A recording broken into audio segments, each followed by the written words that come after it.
নমস্কার বন্ধুরা, কেমন আছেন সবাই? আশা করি সবাই ভালো আছেন। নিষিদ্ধ ছায়ার আড়ালে পর্ব 2। আগের পর্বে আমরা শুনেছিলাম তারা এক হয়েছে, দুজন। রূপার অধ্যায় শেষ হয়েছে। তৃতীয় পর্ব শুরু হচ্ছে এখান থেকেই। ভালোবাসার যখন সমাজের সামনে দাঁড়ায়। রূপার অধ্যায় শেষ হলেও নতুন লড়াই শুরু হলো, আরো কঠিনভাবে। একদিন অনন্যার বাড়ির থেকে ফোন এলো। মায়ের কণ্ঠ কাঁপছে। তুই কি সত্যি মেয়ের সাথে থাকছিস? অনন্যার হাত ঠান্ডা হয়ে গেল। মা, আমি কাউকে ভালোবাসি। সে মেয়ে। ওপাশে নিস্তব্ধতা। তারপর শুধু একটা কথা, বাড়ি ফিরে আয়। অনন্যা বাড়ি ফিরল। ঘরে আত্মীয় স্বজন বসে যেন বিচার সভা। কাকা বললেন, এসব বিদেশি সংস্কৃতি আমাদের ঘরে চলবে না। মা কাঁদছিলেন, বাবা চুপচাপ কঠিন মুখে বসে। অনন্যা প্রথমবার গলা শক্ত করে বলল, আমি কোনো অপরাধ করিনি, আমি শুধু ভালোবেসেছি। বাড়ির পরিবেশ ভারী হয়ে উঠল। সেই রাতেই তাকে বলা হলো, ঈশিতার সাথে সম্পর্ক না রাখলে তবে এই বাড়িতে জায়গা আছে। অনন্যা সারা রাত ঘুমাতে পারল না। অন্যদিকে ঈশিতার কলেজেও চাপ বাড়ছে। কিছু অভিভাবক অভিযোগ করছে, এমন শিক্ষক আমাদের মেয়েদের সামনে থাকা উচিত না। প্রিন্সিপাল সরাসরি বললেন, আপনার ব্যক্তিগত জীবন আমাদের প্রতিষ্ঠানের ভাবমূর্তি নষ্ট করছে। ঈশিতা শান্তভাবে বলল, আমার ব্যক্তিগত জীবন আমার পরিচয়ের অংশ। সেটাকে লুকিয়ে রাখা মানে নিজেকে অস্বীকার করা। কিন্তু ইঙ্গিত পরিষ্কার, চাকরি টিকবে না হয়তো। দুজন আলাদা শহরে, ফোনে কথা হয়, কিন্তু কণ্ঠে ক্লান্তি। অনন্যা বলল, যদি আমি তোমার জীবনে না আসতাম। ঈশিতা থামিয়ে দিল, তাহলে আমি এখনো ভয়ে বাঁচতাম। কিন্তু তবু বাস্তব কঠিন। অনন্যা বাড়ি ছেড়ে বেরিয়ে এলো। একটা ছোট্ট ব্যাগ, কয়েকটা জামা আর বুক ভরা সাহস। স্টেশনে দাঁড়িয়ে সে ফোন করলো, আমি ফিরছি তোমার কাছে। ঈশিতা নীরবে কেঁদে ফেলল। সেই রাতে তারা ঠিক করলো, এভাবে লুকিয়ে নয়, তারা আইনিভাবে একসাথে থাকার অধিকার দাবি করবে।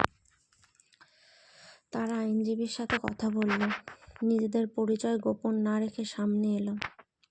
খবরটা ধীরে ধীরে ছড়িয়ে পড়ল। কেউ সমর্থন দিল, কেউ বিদ্রূপ করলো। কিন্তু আশ্চর্যভাবে কিছু ছাত্রছাত্রী তাদের পাশে দাঁড়ালো। কলেজের গেটে প্লাকার্ড, ভালোবাসা অপরাধ নয়। ঈশিতা চাকরি হারালো, কিন্তু সেই দিন কলেজের বাইরে দাঁড়িয়ে অনন্যা তার হাত ধরল আর বলল, সব হারালেও আমি তো আছি। ঈশিতা হেসে বলল, তাহলেই তো সব আছে। তারা দুজন সিদ্ধান্ত নিল, একটা ছোট্ট কোচিং সেন্টার খুলবে, যেখানে শিক্ষা শুধু বইয়ের নয়, মানুষ হওয়ার। ধীরে ধীরে ছাত্রছাত্রী বাড়তে লাগলো, সমর্থন বাড়লো। অনন্যার বাবা একদিন চুপচাপ কোচিং সেন্টারের সামনে দাঁড়িয়েছিল। ভেতরে মেয়েকে হাসতে দেখে তার চোখে জলে ভিজে গেল। সম্ভবত সব সম্পর্ক ভাঙে না, কিছু সময় নেয় শুধু। ভালোবাসা সব সময় সহজ নয়, কিন্তু সত্যি হলে সেটা সমাজের দেয়াল ভেঙে নিজের জায়গা বানিয়ে নেয়। শীতের হালকা রোদ। ছোট্ট কোচিং সেন্টারের নাম এখন শহরে পরিচিত। নাম আলোঘর। খুব সুন্দর নামটি। দেয়ালে রঙিন অক্ষরে লেখা, ভালোবাসা অপরাধ নয়, অস্বীকারটাই অপরাধ। ঈশিতা আর অন্যান্য পাশাপাশি দাঁড়িয়ে নতুন ব্যাচের ছাত্রদের স্বাগত জানাচ্ছিল। দুজনের চোখে ক্লান্তির রেখা আছে, কিন্তু তার থেকেও বেশি আছে তৃপ্তি। একদিন বিকেলে দরজায় ছায়া পড়ল।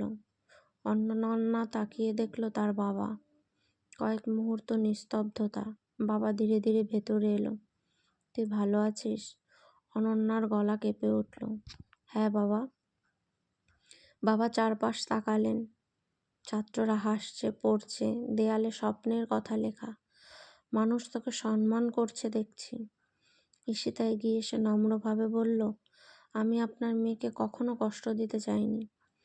বাবা দীর্ঘশ্বাস ফেললেন। সমাজের ভয় ছিল, কিন্তু আজ বুঝলাম ভালোবাসা লুকিয়ে রাখলে মরে যায়, আর সাহস দিলে বাঁচে। অনন্যার চোখ বেয়ে জল গড়িয়ে পড়ল। এ যেন সবচেয়ে বড় স্বীকৃতি। কয়েক মাস পর তাদের ঘনিষ্ঠ বন্ধু আর কিছু সমর্থক ছাত্রদের নিয়ে ছোট্ট একটা অনুষ্ঠান হলো। বড় আয়োজন নয়, ছাদে ফেয়ারি লাইট, সাদা ফুল আর খোলা আকাশ। অনন্যা সাদা শাড়ি পরেছিল, ঈশিতা হালকা নীল। কোনো ধর্মীয় আচার নয়, কোনো সামাজিক অনুমতির কাগজ নয়, শুধু একে অপরের সামনে দাঁড়িয়ে প্রতিজ্ঞা। ঈশিতা বলল, আমি প্রতিশ্রুতি দিচ্ছি, ভয় যতই আসুক তোমার হাত ছাড়ব না। অনন্যা হাসল, চোখে জল নিয়ে। আমি প্রতিশ্রুতি দিচ্ছি, পৃথিবী যতই প্রশ্ন করুক তোমার পাশে আমি দাঁড়াবো। দুজন হাতের আঙুলে ছোট্ট রূপোর আংটি পরিয়ে দিল। চারপাশে হাততালি। সেই মুহূর্তে তারা বুঝল, পূর্ণতা মানে সমাজের অনুমতি নয়, পূর্ণতা মানে নিজের সত্যকে গ্রহণ করা। কয়েক বছর পর আলোঘর এখন অনেক বড় হয়েছে। তাদের গল্পে অনেকের অনুপ্রেরণা। অনন্যার মা মাঝে মাঝে ফোন করে, রান্নার রেসিপি জিজ্ঞেস করে। বাবা চুপচাপ এসে চা খেয়ে যান। সব ক্ষত মুছে যায়নি, কিছু ক্ষতের জায়গায় ফুল ফুটেছে। ভালোবাসা সবসময় সহজ রাস্তা দেয় না, কিন্তু যদি দুইজন মানুষ একে অপরের পাশে দাঁড়াতে পারে, তাহলে অসম্পূর্ণতাও পূর্ণ হয়ে যায়। ঈশিতা আর অনন্যার গল্প কোনো রূপকথা নয়, এটা সাহসের গল্প, নিজেকে স্বীকার করার গল্প, আর সবচেয়ে বেশি ভালোবাসার গল্প। বিয়ের পরের জীবন আরো কয়েক বছর পর।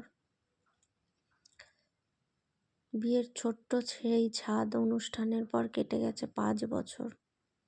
শহরের ভিড়ের মধ্যে এখন তাদের দুজনের সংসার একদম আলাদা ছন্দে বাঁচে। আলোঘর এখন শুধু কোচিং সেন্টার নয়, এটা এক আশ্রয়।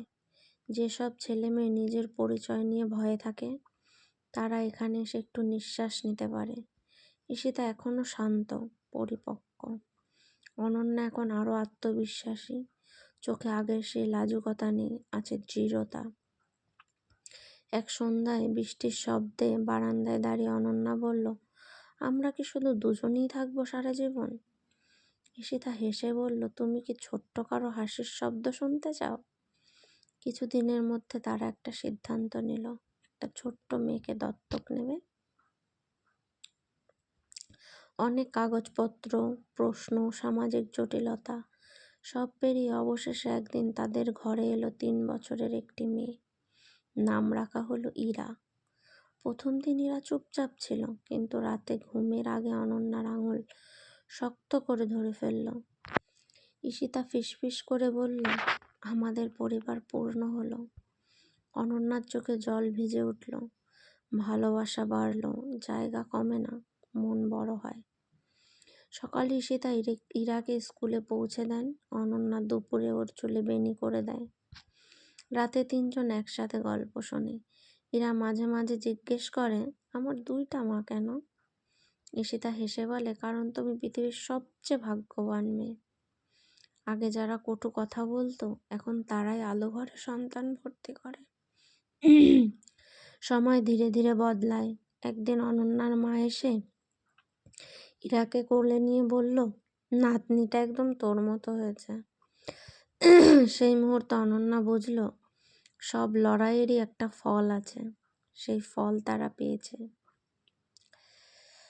রাতে বারান্দায় দাঁড়িয়ে দুজন আকাশ দেখে। ঈশিতা বলে, মনে আছে একদিন আমরা ভাবতাম সব হারাবো? অনন্যা হাতটা আরো শক্ত করে ধরল। আমরা কিচ্ছু হারাইনি, আমরা নিজেদের পেয়েছি। ভালোবাসা কখনো নিখুঁত হয় না, কিন্তু যদি তাতে সত্য থাকে, সম্মান থাকে, একে অপরের পাশে থাকার প্রতিশ্রুতি থাকে, তাহলেই সেটা পূর্ণতা। এটা হলো 2য় পর্ব। এরপর কি হতে চলেছে তাদের সংসারে, জানতে হলে পরের পর্বটার জন্য অপেক্ষা করতে হবে। কেমন লাগছে গল্পগুলো অবশ্যই কমেন্ট করে জানাবেন।